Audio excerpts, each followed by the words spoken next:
একজন মনের মানুষ প্রাণের মানুষ তাকে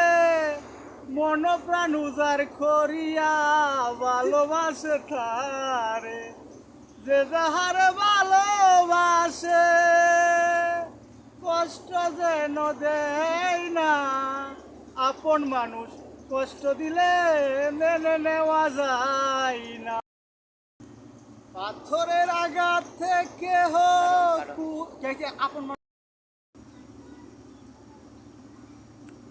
আপন মানুষ কষ্ট দিলে মেনে নেওয়া যায় ভাই তোমার এত কষ্ট কি ভাই তোমার মুখে দিতে হ্যাঁ তোমার কি কষ্ট ভাই ও ভাই কত কষ্ট কে ভাই ভাই অত কষ্ট কে আপন মানুষ হ্যাঁ আমার কথাটা কো ভাই কো এত কষ্ট মুখে রাখার মতন জায়গা নাই এখন বন জঙ্গলে আইছি কথা কওয়ার জন্য মনে করেন গান কইতাছি গান হয়েছে কি মনের খুরাক আর এই জন্য আমি গান গাইতেছি বয়ে বয়ে গান গাইতেছি মনের দুঃখ মিটাইতেছি বুঝতে পারছেন তোমার কে কষ্ট দিছে মহিলাটা কে ভাই ভাই কাছের মানুষ যদি কষ্ট দেয় তার